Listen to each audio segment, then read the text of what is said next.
and welcome to the Huddle Breakdown with me, Laura Bradburn. I am joined as always by the Larson and Sutton of the Celtic podcasting world. Who's who?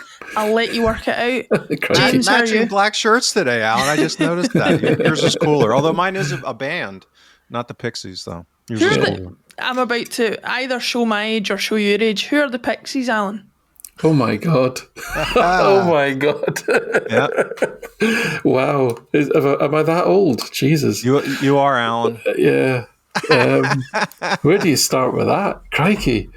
I mean, the implication behind that question is there's just so much education that Laura is lacking here. Never mind if we get into the Pixies. I know. I couldn't have got away with it on Axom because they're very into their music, and anytime I brought up Westlife, it was just not very well appreciated.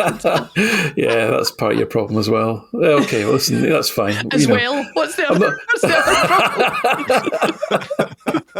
Yeah, it's probably a fundamental failing in your musical taste rather than complete ignorance of all cultural matters. I think that's fair enough. Yeah, that's fine. That is a very nice way to put it, and I think we'll leave it there. Seems Alan that down your way. But I do have to say, I think it's fine that you kind of call out the whole, sort of fat, bald, middle-aged bloke, wears trendy band t-shirt, but at least I do know who the band are, and I have been to see them. So there's a lot of people who wear these bands. You're not bald. Wear these band t-shirts. They don't even know who the bands are. I mean, it's like, what's a Sex Pistol? I don't know. It's a cool name,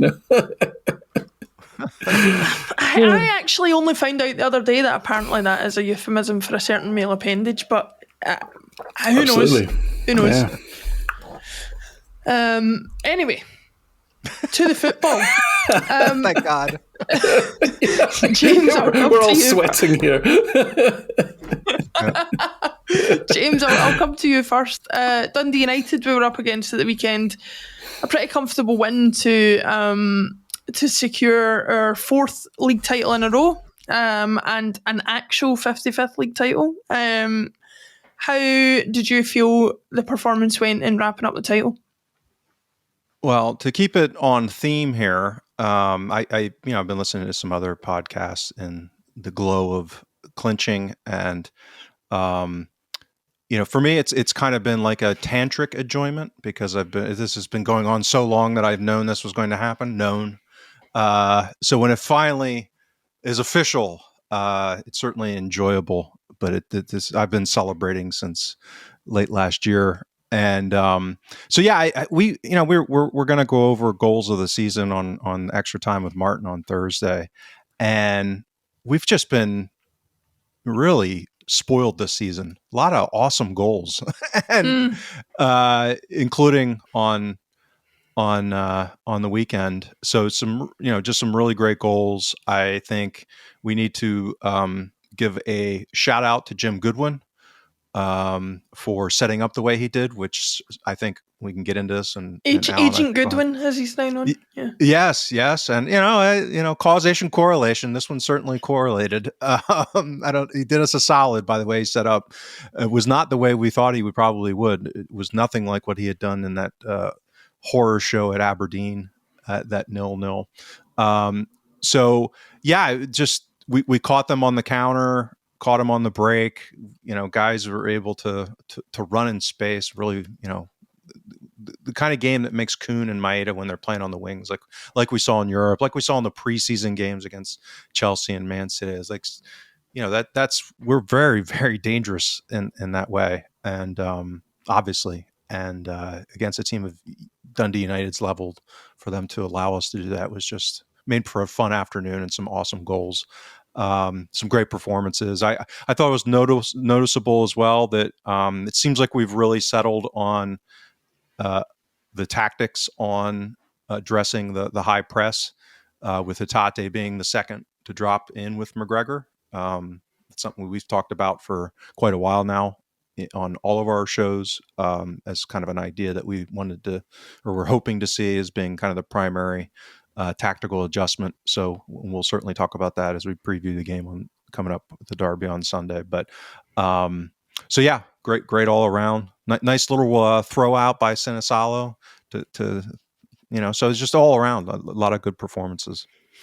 Yeah, we'll get into a little bit more depth because I know that you've got some thoughts on some of the more intricate aspects of the game. But Alan, I wanted to get your general thoughts as well. I think the thing that stood out to me was Dundee United have had a pretty good season, and I don't know, I personally was expecting a little bit more of a challenge from them, especially on their home patch, than I think they gave us. I know that we kind of, there are patches of the games where they did have some of the ball and things like that, but again, like so many teams before this season, they just didn't seem to put up quite the front that I thought they were going to. Well, it's like a lot of teams that play against Celtic. They can have a very interesting and effective, sort of essentially defensive approach to the game that kind of works until it doesn't. And that was very much the case with Dundee United. What they were doing worked really well until it didn't. I actually thought they were pretty effective. I mean, that first 20 minutes especially, they were pressing very high. They were being obviously very direct. They were looking to. They successfully turned the game into an arm wrestle. Which is kind of what they wanted, right? They wanted there to be lots of duels for the ball with their two guys up front that are pretty tall. And they wanted to be able to, be in positions to win throw-ins and what have you. And there was a lot of throw-ins in Celtic's half in that first 20 minutes. They were pressing quite well, and they were kind of man-marking the midfield as per. So I thought all that was good on their part until actually, I mean, it was bizarrely it was the Tangerine invasion that kind of turned the game. Actually, it changed the momentum of the game. Dundee United were quite well on top. They'd created a couple of good opportunities. Celtic had barely had a touch in their half when the Tangerine protest rained in from the stands, and it took 2 or 3 minutes, I think, for Dyson Maeda to munch his way through the mountain of oranges, and then from that moment they actually they sat back a bit more and played a bit more of a kind of mid block rather than going all out, and I think they changed their approach. And then once Celtic got a couple of goals up, of course, that utterly changes the dynamics of the game. So though Dundee United overall would have appeared disappointing, I thought they were pretty effective to begin with and did pretty well. But I think is what was very interesting for me, and again, a lot of these games are really interesting when it's level, to see what the defensive approach is and then how Celtic are setting up to try and break it down. That's not to say, of course, I massively enjoy 5-goal romps and all of that, and it's great when you need to win the game and then the pressure's off and that third goal goes in and you can just really relax and just enjoy the football, enjoy the performance. But I'm just talking really from a tactical analysis perspective. They're usually more interesting when it's 0-0, just in terms of interest, not enjoyment, if I can separate those two things out, really. And what I was actually fascinated by in Celtic, and we don't often say this because we often say that Celtic play the same way all the time, but there's always subtle variations in it, and a less than subtle variation was the way Celtic started this game, which was incredibly direct. Like, we were launching the ball. Now, some of it was forced, some of it was through pressure, but we seemed to be electing to get the ball forward as quickly as possible, paying little regard to accuracy even. I think after about 15 minutes, Celtic had completed something like 30 passes and misplaced around about 20. I mean, that's statistically crazy if you analyse Celtic matches. Celtic habitually are between 88 to 91% pass completion. So if you're down at like 60%, you've utterly changed the way that you're playing the game. I don't think it was all to do with how Dundee United were effectively pressing and how they were trying to sort of hound Celtic. I think Celtic were quite deliberately not taking the time on the ball and were quite deliberately looking to get the ball forward to Kuhn, Maeda and Jota as quickly as they possibly could. Now, it didn't work particularly well, but I do. What I'm thinking is that whether this is a bit of a dress rehearsal for the weekend, that this may well be how Celtic approach the weekend, where we play an awful lot more directly than what we have done, to play over the top and down the sides of the way that they'll set up at Ibrox. So that was the interesting bit for me. But as I say, once Celtic got the lead, first goal, second goal, it utterly changes. They lose belief in their own defensive shape and system and what have you. But those first 20 minutes were very interesting. So credit to Jim Goodwin for that, and interesting to see how Celtic set out to approach the game, which I thought was as I say, we might be seeing more of that. Yeah, James, Alan brought up there that a lot of teams kind of manage to stick to their guns when they're tying with us, and then something changes when we score that first goal. I guess my question to you would be, there's obvious examples like the Kilmarnock game a few weeks ago where Derek McInnes decided, I'm just battening down the hatches here, I don't want to concede any more goals. How many instances do you think are due to teams deliberately changing their approach because they've conceded, or is it more as what Alan was saying, they kind of tend to lose a bit of belief from how they've set up? Yeah, I think it really is game by game and manager by manager and contextual, meaning that it kind of made sense with potential for goal difference for Kilmarnock. The relevance of that in their kind of situation in the league table. So it's very multifaceted on a case-by-case basis. I think, and I take Alan's point, I agree with him. This is actually, when I've talked about my concerns in the past as far as the blueprint of this type of opponent that would concern me the most, I've described it as the ambush approach, which is for the first 10 to 20 minutes, they come at us kind of, as I call it, balls to the walls, and really push high, really press with the intensity. But these teams are not, of the level of a Club Bruges or Atalanta or even Rangers, where they've got He loves Club Bruges, doesn't he, Alan? He loves Club Bruges. who just went behind in the table with Union Saint-Gilloise last week. So that's his real kissing cousin. Is Union Saint-Gilloise. Yes. Royal Union Saint-Gilloise. That's his real I've sweetheart. Been paying abnormal amounts of attention to Belgium this season for obvious reasons, but working out well at Hearts, by the way, on that basis, isn't it? Hasn't even started yet. That's the point. Yeah, hasn't it? We can get into that, but no, it actually hasn't. But so the issue is, you got to do the ambush and then you fall back, and you got to capitalize on the chances that you have. So I thought that part of Goodwin's plan, it objectively was successful, except for that vital last bit, which is they weren't able to score. So Alan's 100% correct. I mean, and we talked about this on the preview. I went through the data on the Extra Time show, talking about the game and in preview about how exceptional they've been with long throw-ins this season and creating chances, and the dimensions of their pitch kind of facilitating that and helping them with that. So they actually in that first 20-minute block had about 65% possession, and in the first half, actually, the Y-Scout has a metric called average line formation, which is basically in possession, how many meters from your own goal line are you, and they break it up by 15-minute increments.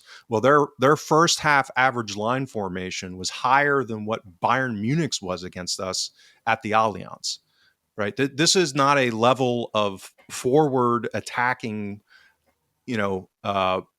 just real estate. I mean, where they're at on the pitch on location basis that almost anyone accomplishes against us domestically. I mean, it was really abnormal, not only to be able to have the average line that high, but also to really dominate us in possession.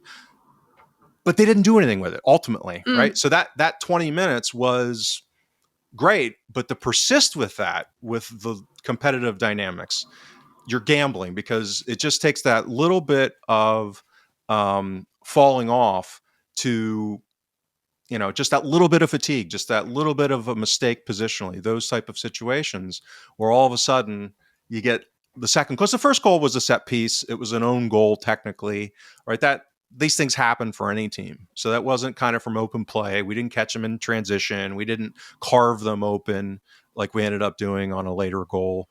with the Ida header. So, this was a very specific kind of progression in the game. So again, I agree with Alan. Like, if they would have been able to score and then fall back in to defend that goal, that's the blueprint that this kind of game that worries me. But they didn't. We scored the first goal with the OG on the set piece, and then they're kind of stuck. And then what do? They for the most part stayed front footed. And then we just kind of overwhelmed them because they started to fatigue. And that's where you see some of the goals where we catch them in transition. McGregor just carves them wide open because the guy, as their inferior players start to tire executing this man marking system, they can't keep up. And you get guys like McGregor just blowing through the midfield with his man marker chasing him 5 yards behind. That's, the reality of how it unfolded. So yeah, I just wanted to clarify. I'm not critical of how they started. It was actually really, really effective. One of the most effective periods in the season that we've confronted domestically, but they weren't able to capitalize, fortunately, and then it all kind of fell apart.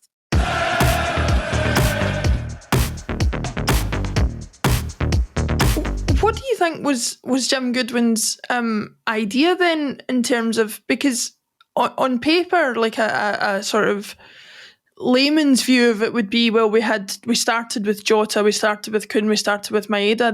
We have a lot of pace in the front three.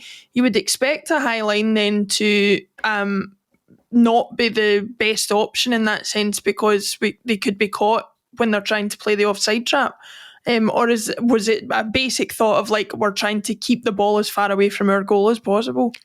I think part of it is that, understandably, opposition teams are noticing that we have an issue against the press, and that I think it's become so obvious that it's starting to slide down the scale of levels of opponent who are willing to take that gamble, so to speak, on a risk-reward basis. This is where, again, I think it's reasonable in this ambush style, particularly given this very specific competitive dynamics at Tannadice, given the dimensions of the pitch and, what I mentioned with their abilities with long throws, that kind of thing. But to do it over, any material amount of time, given our quality advantage, given the pace of those two players in particular, but even Ida in that kind of game, to get in behind is I think, a bad risk reward. And again, this is where they did have some bad luck, meaning that own goal really did kind of change things. And as Alan said, the Tangerine invasion, breaking things up a little bit as well, as from a, kind of just the rhythm of the game and the intensity that they had. But again, I can't speak enough about how abnormal it was, how front-footed they were, how far into it was almost like we've had a little bit, not this extreme, at Tynecastle, for example, when Hearts really comes out blazing in a game for the first 10, 15 minutes. I mean, in the neighborhood of that, but this one was even, I would say a half step above that, kind of typical Tynecastle experience. Yeah, certainly one of the most interesting openings. Alan, you were going to say something there? Yeah, no, just to your question, Laura. So, for any team, and especially on a smaller pitch, and it is about 5 yards shorter and about 3 yards narrower, and that's a significant area, right? Smaller than most pitches, right? So, you can, by pushing up, you can constrain space, and therefore you can constrain time. I.e., the time that the opposition has on your opponent has on the ball, and even very good players, when rushed into actions, especially passing, will lose accuracy. And if their passing is also longer, then that is even harder to achieve in terms of a completed pass. And also, as Dundee United, I'm sure, being a well-organised team as they are, we talk about pressing, right? We talk about pressing triggers, certain events that happen on the pitch, certain positions where the ball might be, or certain individual players even who might have the ball that would trigger a concerted pressing. Kind of the reverse of that is, you might play a high line, but your defence will have triggers for when to, right, we're going to drop very quickly now. So as soon as such and such Scales gets the ball and his head's up, he's capable of pinging a 50-yard pass, right? We're going to drop very quickly. So, it's hard work, and it takes a lot of concentration and good communication and all that, same as pressing does. But, I think they'll have been set up to do that, to your point, to mitigate the pace. Because you got to think, even though I think Celtic were deliberately trying to play the ball over the top, none of the front three are going to win an aerial duel. So you're going to have to almost win the ball back on the counter press by putting it over the top. The defender picks it up, and then you basically build field position from there by harassing them into giving away a throw in or giving away possession, or you hope that they cough the ball up somehow, or you get a lucky break where there's an aerial duel and it falls to Hatate with time to then thread it through to someone else. So it's kind of randomizing the game a little bit, and it's not the absolute control that Rodgers usually has. Aspires to with his team, but I think it'll be interesting. I think it'll be something we might see. The other thing we didn't do, therefore, is we didn't run with the ball at feet. Right against Kilmarnock, St Johnstone in the cup game. One of the real noticeable features where we kind of disrupted their man-to-man orientation in midfield was Scales and Carter-Vickers especially stepping out and carrying the ball forward at feet, and that then gives the rest of the St Johnstone team an issue because no one's man-marking the centre-halves. So if they progress beyond the initial press, you've immediately got an outnumbered situation there, and someone's got to make a decision that they either leave their man or what have you. We didn't do that against Dundee United in the same situation, and I think it was because Dundee United are a more athletic side, their pressing is more effective, and we didn't want to get caught on the ball. Didn't want to get caught, dribbling out from the back or anything like that. So we got it forward very quickly. And it's a shame we didn't see more of this, but I think we'll see more of it at Ibrox, as I say. I think we'll see less footering about at the back, if you want, as some people might characterise it. We'll not see so many, Scales and Carter-Vickers carrying the ball forward with the ball at their feet. I think we'll see a lot of early balls in behind. So it's going to be fun, I think. Could be a bit chaotic. Games like that. This is what happened when you play Leipzig, and the game can be an absolute mess. It can be awful to watch, but we'll see. We shall see, and we'll touch a little bit on the upcoming match towards the end of the show. But James, Alan's mentioned that a couple of times, the Tangerine invasion. Unfortunately, it's nothing to do with Dundee United on this occasion. For anybody who didn't manage to see the game, around 15 or 20 minutes in, the Celtic end of supporters through numerous there was a debate going on in the commentary whether it was a tangerine, an orange or a clementine, or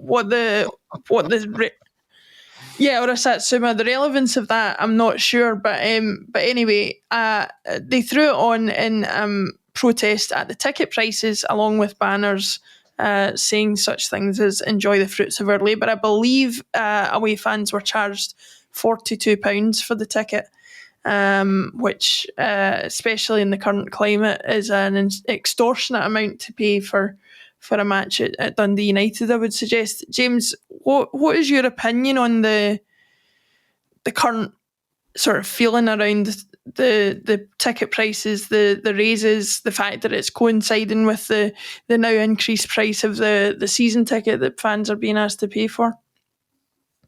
Yeah, well, my first feeling is empathy. I think I did a thread on kind of not the specific issue at the weekend in Dundee, but the really the general concept of inflation and trying to put some context around the situation that the board are in, and people that have watched our show and listened to me spew vective over the years and written a lot of stuff would know that I am not a cheerleader of the board. I've been highly critical in many, many ways. In some ways, acerbic, probably gone overboard in some instances. So I'm not a water carrier for the board, but I do think they're in a tough spot with this because, if you just look at the objective evidence and to put this in perspective on inflation, the first concept is what is inflation, and that's a whole nother academic debate. But in the UK, the official number they use is called CPI, Consumer Price Index. Well, that includes all kinds of statistical mumbo jumbo that's basically institutionalized fraud at this point. So governments can reduce their obligations for pensioners and various other ways. It's like a coward's way of tax increase. Basically, it's what's become nouveau since the 80s and 90s in most developed Western countries.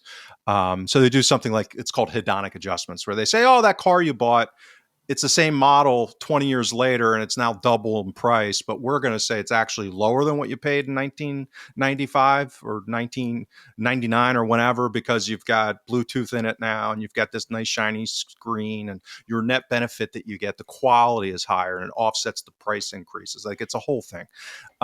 So it's quality of living versus standard of living is kind of the distinction, the way I phrase it. So what inflation's supposed to measure, what they're supposed to report, is cost of living. Like, someone gets out of school and buys a car, pays rent, pays their electric bill, pays for their season ticket, right? So that's what it's supposed to. So anyway, all of the craziness in central banking and monetary and fiscal inflation started with the global financial crisis.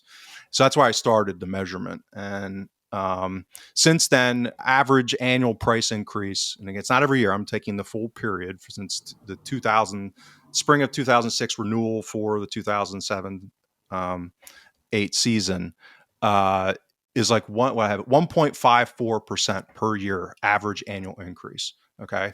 Operating expenses for Celtic have been up 3.85% on average per year over that same period. So you can think of that difference as I'll call it a subsidy, meaning that you could portray that as the board kind of eating 1.5% per year of the difference between revenue versus costs. And normal ruthless capitalists do not do that. If anything, they try to grow revenue faster than what their cost is on an operating basis in order to enjoy what they call operating leverage, which flows right to the bottom line and it's kind of pure profit. So I get, and again, I'm not a match going fan. I don't buy a season ticket. So this is a purely, and I have empathy because of the broader cost of living crisis. My household bills are up 50% since, the pandemic started. Like, everyone feels it. That's why it's the coward's way of dealing with issues at the government level. It's the most regressive tax that there is. And so I have the empathy for that. It's just this criticism of the board being greedy. I just don't think it stands up. Meaning that 5% all in one shot, that's really painful. I get it. It's just this is not the way that you would behave as a business and a board if you're this specific component of how they raise revenue is something that they're trying to screw the fans type of thing. So I just thought I did a thread on that, wanted to bring it up. The issue at Dundee United, I mean, that, that's kind of classic fleecing. That's more good old fashioned capitalism with supply and demand. I mean, they probably could have charged £75 and it would have sold out, because and do you know what else they were doing? They were offering the home fans, bring your friend for a tenner. So there was people sitting in the other parts of the stadium who'd only paid £10 as opposed to the £42 that Celtic fans had paid. And I think, like you say, there's a difference, but I think everybody can agree that charging Celtic fans more than any other fan gets charged in the league is ridiculous. But I think your points about the season tickets probably going up in line with what you would expect for increase in operational cost is fair. Alan, the only thing I would say in opposition to that, or from the point of view of a match-going fan, having been at a fair few matches this season, is I think Celtic fans would be a lot more willing, and this is looking again at the season tickets specifically, they would be a lot more willing to pay that increase in price if they saw an increase in the quality of the match day experience they're getting. But Celtic Park as a place, in a lot of cases, they are literally painting over the cracks. They're a lick of paint here and there.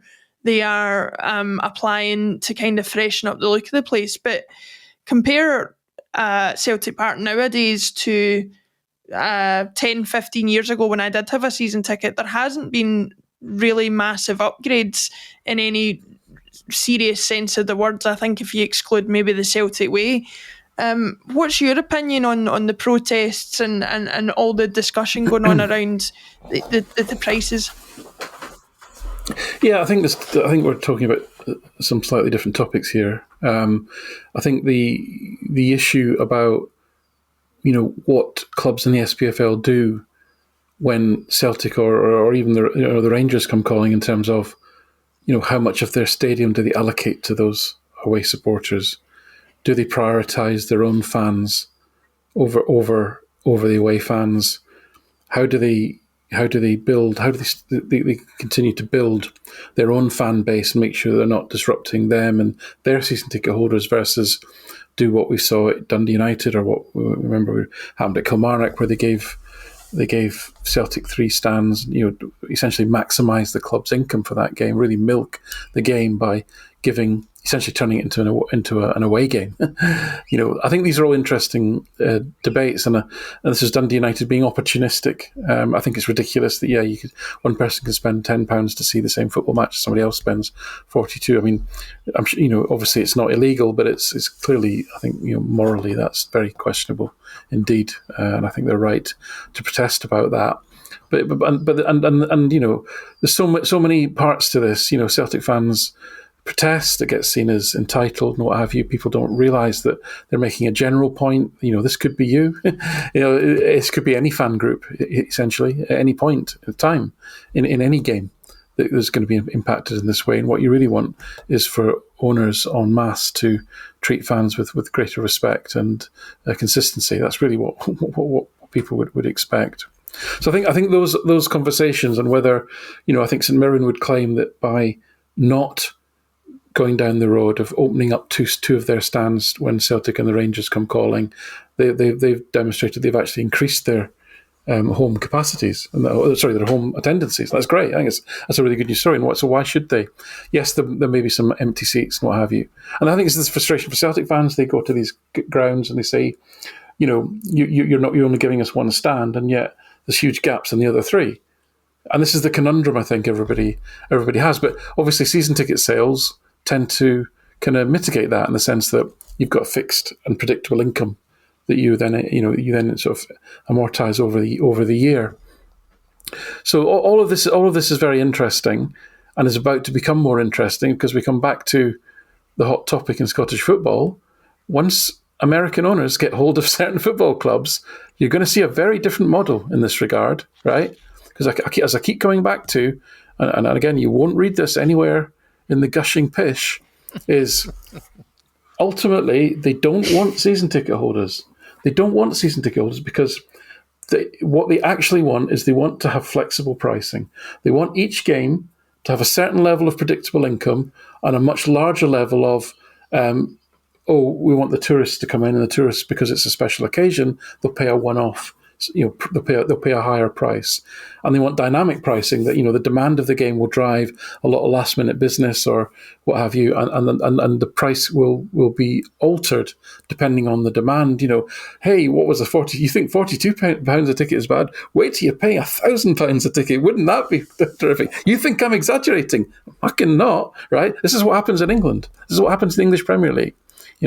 This is what generally. I am generalizing hugely when I say American owners, but what I mean is people who are schooled and whose experience of managing sports is in the American NFL, whatever environment it is. It's a very different environment for this sort of stuff, and they are not here to do what Celtic are doing, which is subsidize their supporters in some kind of but listen, you can't criticise them. They're right to. They're not. They're going to want to make money, and if they can't make money on the field, where the capricious nature of football dictates that it's going to be very tricky to get into the Champions League, even, which is where the only way that they'll make serious money, right? So what is predictable? What is predictable is people wanting to come in through the gate. So we'll leverage that to the absolute maximum. And this is what you're going to see. Ticket prices in England are increasing hugely. They don't want concessions. They don't want kids' tickets. They don't want OAP tickets. They don't want unemployed tickets. They don't want any of that. They want everyone to be paying the most premium price they can possibly pay. And they'll manipulate the ticketing and the pricing and the demand structures in such a way that that's what they'll get. And this is coming. This is coming into a stadium very close to Celtic, very, very soon. So, be careful what you wish for, right? So Celtic have taken a very paternalistic approach to this thus far, and I agree with you, Laura, that I think we're almost in a bit of an old-fashioned mode, really, of this sort of paternalistic conservative board, and we've kind of let the stadium, lapse a little bit in terms of its modernity, and we've got money in the bank. But we've had this conversation. They should be spending this money now. While the sun is shining, they should be doing all these upgrades and really. And actually, because it will increase revenues. And they should be focusing on massively increasing the capacity. They should be focusing on massively increasing the corporate facilities. I know people will hate me for saying that, but that's what will drive forward a massive step in terms of Celtic's revenues, and therefore we see better players on the pitch.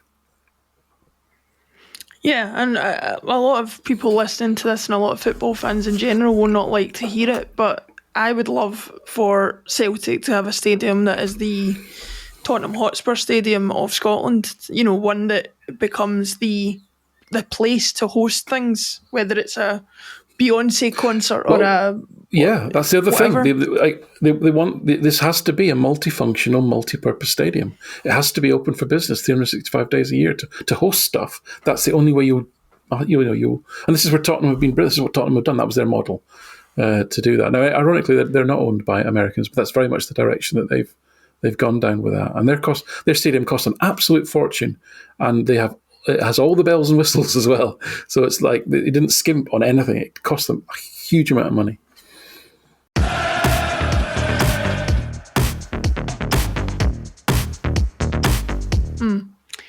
James, do you expect, if, as Alan says, these owners come into Rangers and fundamentally change the way ticket pricing is done in this country, would you expect other clubs to follow suit if they see it as being successful?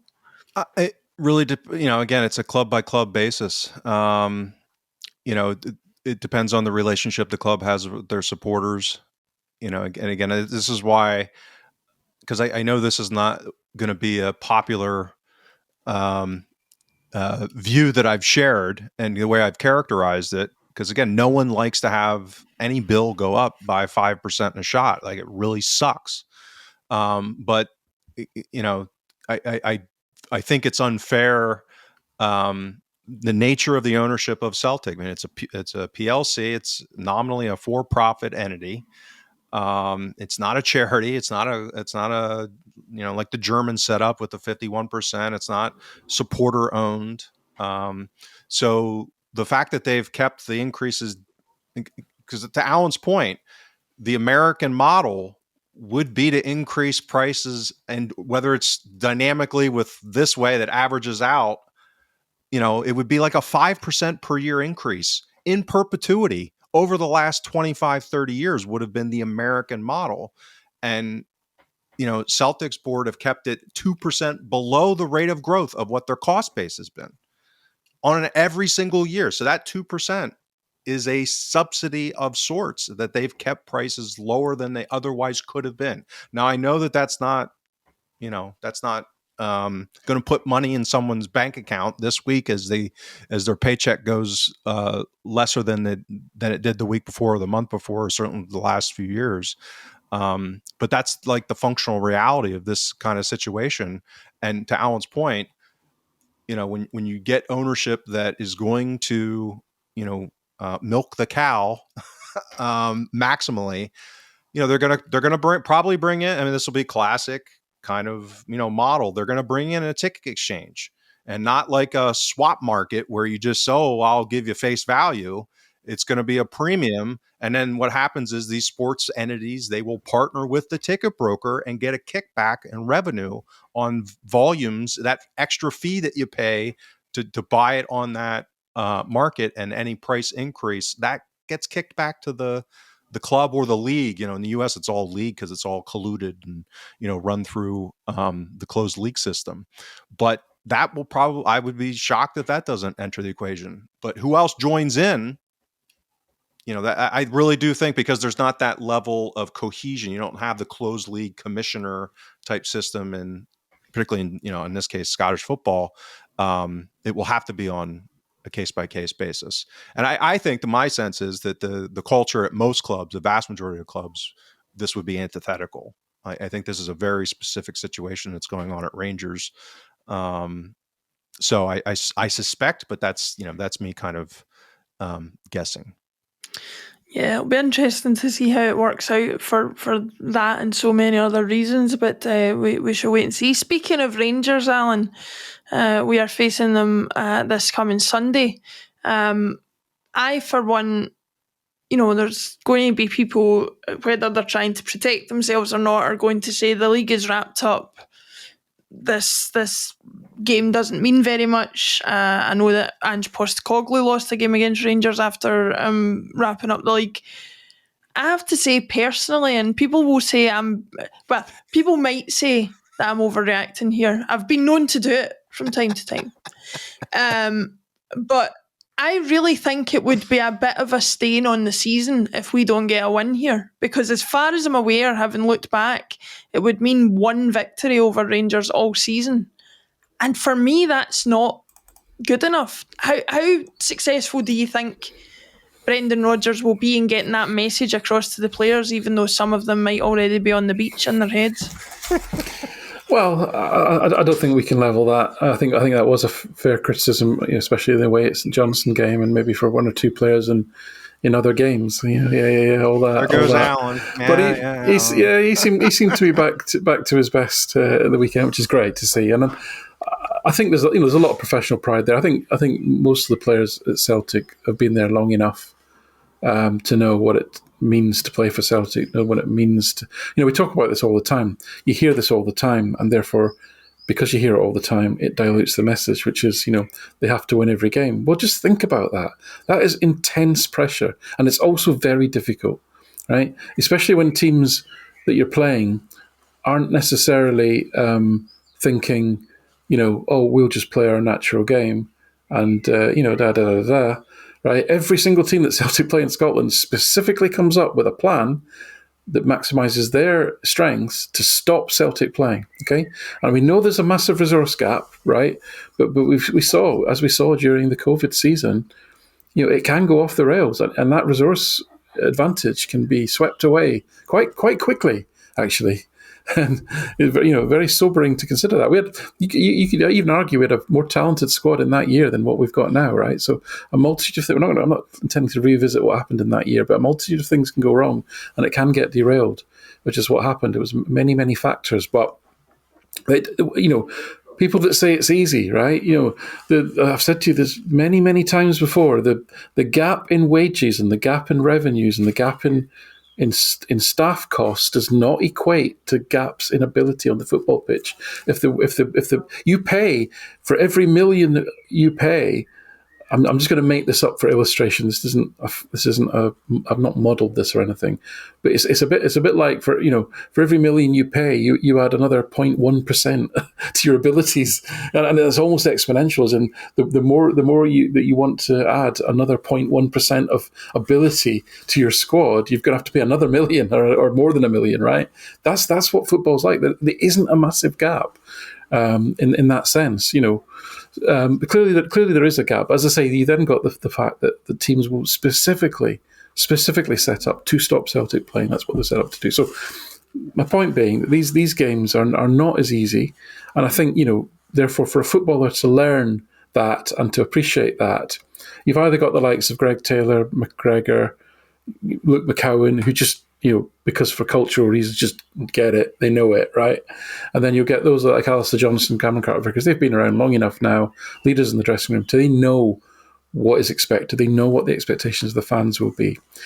I'm with you, Laura. The matches, the derby games this season have been enormously frustrating, and I can't believe that the manager and the players don't share that frustration. It has been frustrating to see them struggle, frankly, in the last three games, concede 9 goals, not really be on top in any of those games, particularly against a team that we've seen isn't a good football team, by any objective measure, but and there is a but, is able to maximise their performance when faced with teams that are, in theory, better than them, because they are quite happy not to have the ball, and they are quite good against the ball. And we've struggled with that, which is why I come back to the way that we set up on the weekend. There could be a harbinger of a slightly different approach. But I share your frustration. It's never as simple as that. It's very difficult to predict, because I would say that the major characteristic of netball that I've seen so far is utter inconsistency. It's utterly inconsistent.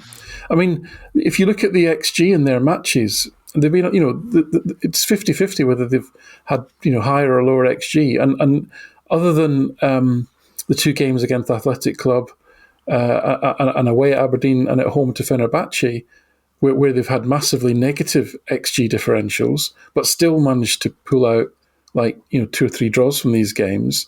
Every other game that they've played against the likes of Kilmarnock, Motherwell, Dundee, Hibs, the XG differential has been in that horrible zone that we talk about of kind of less than 1, meaning, random stuff will happen and it could go either way, right? And, so that's the context of the matches that we've played against that team. They've managed to suppress Celtic pretty effectively. They managed to generate a reasonable amount of XG against us pretty successfully, even though they're not even that great at set pieces. Just like, you'd think is an easy fail for Celtic, but no, even that's not the case. They don't have any pace in the team. Jesus. So even counter-attacking isn't necessarily a particular strength of theirs. So there is a bit of a conundrum. Some of it must be down to the way that I think Rodgers and the team have maybe approached some of these games. But I think, if you look at the last 3 games, I would hope that the sort of being up for it, if you want, that shouldn't be an issue at the weekend.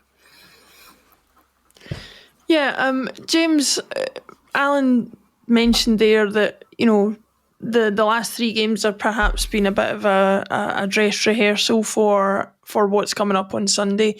We obviously need to change approach compared to how we've played them before this season, either against Philippe Clement or Ned Lasso. So how do we change approach? What do you expect us to do on Sunday to try and overcome this Rangers team that for some reason other teams in this league can beat quite handily, but we can't? Well, I think Alan's thesis is a very good one, and I do think it was noticeable what took place against Dundee United, how direct we went. We're kind of going to be forced into probably the selection of the front 3 with Ida starting. I'm assuming that with Jota being out, it looks like maybe longer term, unfortunately. So we've talked about this over literally the last 3 seasons, is that the differential and kind of non-penalty XG in these games in aggregate has basically been a coin flip. We've also characterized that it tilts a little bit in our favor because a decent chunk of that's because of game state, meaning that Rangers have racked up some XG when they're down 2 goals late in games when they're trying to, apply the pressure and try to get back into games. So we've been on top on the underlying metrics, but not a ton. And during that run when we were dominating them in this fixture, we typically scored first and relatively early. And that, so we talked about this, that at some point that kind of variance could swing back, meaning that if we're kind of neck and neck on an underlying basis and they get an early goal, which they've gotten the last couple of games, that they did what Dundee United was not able to do, meaning that they've kind of gotten up in our face. They've put that pressure on the ball, which we have had struggles with this season for reasons that we've talked about endlessly for months. And they've been able to turn that into a goal in a couple of games. And that's a big deal. Like, that changes the whole tenor of a game. So I suspect the response. So that I find this game fascinating because it really does need to be something. I shouldn't say it needs to be. I think it's a watershed moment as far as Rodgers, as far as does he actually do something a little bit more radical, like what, if he mimics going more direct and long like he did against Dundee United. Like, to me, that would be within the context of, Celtic, how we've basically played almost the exact same way since Postecoglou came in with, little tweaks.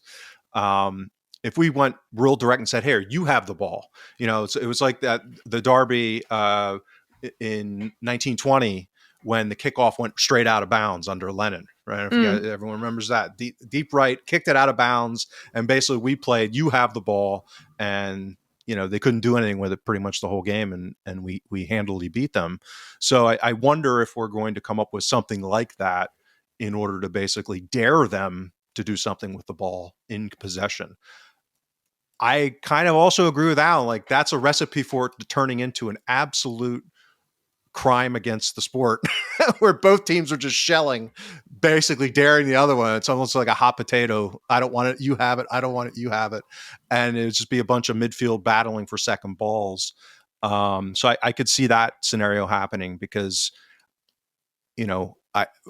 Ferguson, at least followed. He actually took the Clement game plan for the cup final and the game at Ibrox in January and went on steroids at Celtic Park, meaning that they really didn't want the ball in that game. Like, there was no attempt at any kind of possession or build up in their own half of any consequence. Which is how we clobbered them. And, the one game this season when we clobbered them in the first derby, Clement tried to play that way and paid the price. So I'd be surprised if Ferguson doesn't mimic what he did at Celtic Park, at least to a material degree. I think it really does come down to Rodgers and, what he comes up with, other than maybe dropping Hatate to help and build up. My guess is he'll start Taylor and Scales, because on the margin, they're probably a little bit better in that phase of play. Not that they don't make mistakes or create problems, because they do. I mean, it's again, on the margin. So yeah, I think it's a really interesting tactical chess match with, this is different. The last couple, it's been like, oh, how is Clement and then how is Ferguson going to do it? I think this is firmly in the camp of what does Rodgers come up with. Yeah, it's reminding me of like a boxing match where neither boxer tries to land a punch, and then eventually the crowd starts booing because it's really boring. But we'll see if that's how it goes. James, Alan, it has been a pleasure. Hopefully the next time I speak to you, we're talking about a victory in the latest Glasgow derby. And I know that you'll go into a little bit more depth with Martin on the show later on this week. For anybody who wants full access to that, please make sure to subscribe to thehuddlebreakdown.com, where you'll get that exclusive podcast and lots of extra writing and other content from James and Alan, which is well worth it, as well as interviews with various experts in their fields that are sometimes related to and sometimes loosely related to football. But James, Alan, it's been a pleasure, and we will see you all again next week.